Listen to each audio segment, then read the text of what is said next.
c'était nécessaire de réexpliquer de quoi il s'agit? Je pense que c'est nécessaire. C'était la volonté que j'avais au départ quand j'ai commencé à écrire ce film en 2014. On n'était pas encore au cœur d'une actualité qui est devenue prégnante l'été dernier, au printemps 2015. Mais c'était comprendre un peu comment ce droit d'asile, comment en fait un droit, une évolution, comment la juridiction avait évolué aussi en fonction des soubresauts du monde. Et donc, du coup, de revenir un peu en arrière pour comprendre ce qu'on vit aujourd'hui. Vous pensez qu'on met tout et rien sous la bannière droit d'asile, les réfugiés de guerre, les réfugiés climatiques, les réfugiés politiques, etc.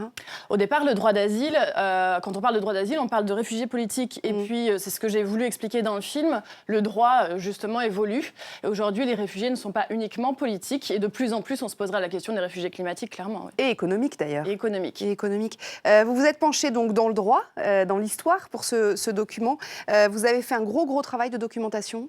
J'ai passé plusieurs mois à lire, à rencontrer des gens. En fait, l'idée de ce documentaire est née de rencontres d'exilés, de réfugiés, de personnes qui avaient obtenu le statut à différents moments de l'histoire, et aussi de juristes que je connais qui travaillent dans le droit d'asile, notamment à la Cour nationale du droit d'asile.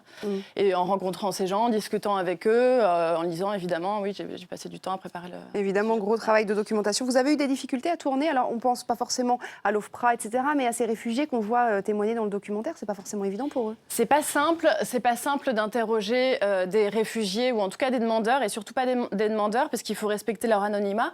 Ils sont très souvent, ils sont en danger dans leur pays d'origine évidemment, et puis quand ils sont en procédure, ils n'ont pas encore la protection de la France. Donc c'est pour ça que la plupart, enfin ceux qui en tout cas n'ont pas obtenu le statut témoignent à visage caché.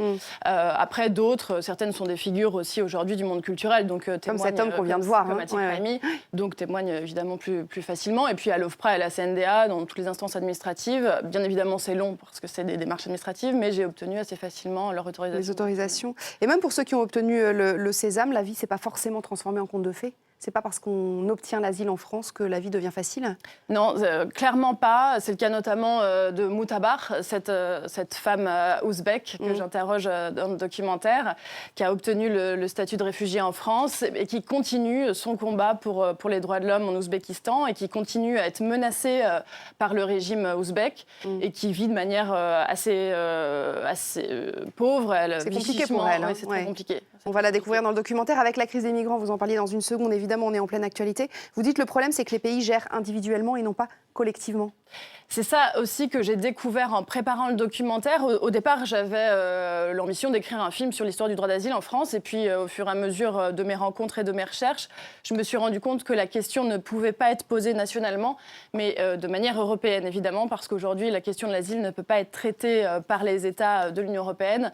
Mais il faut une harmonisation. Il faut une harmonisation tout simplement parce que, en fait, les conditions de l'asile ne sont pas les mêmes au sein de l'Union européenne, dans les différentes Unions européennes, alors même que la Convention de Genève, le traité qui régit le droit d'asile, est signé par tout le monde, mais on ne va pas accueillir de la même façon en France, en Allemagne, en Pologne ou dans les autres pays de l'Union européenne. Donc forcément, cette question, elle doit être débattue à Bruxelles, et c'est pour ça que je suis allée tourner à Bruxelles. Mais vous avez l'impression que l'Europe s'en saisit vraiment ou pas? Il y a une vraie prise de conscience ou pas? Je pense qu'il y a une prise de conscience, en tout cas des députés européens, moi, que j'ai rencontrés vraiment. Après, les États, évidemment, sont soumis à des opinions publiques qui ne sont peut-être pas toujours très ouvertes. Notamment en France. Notamment en France. Ouais.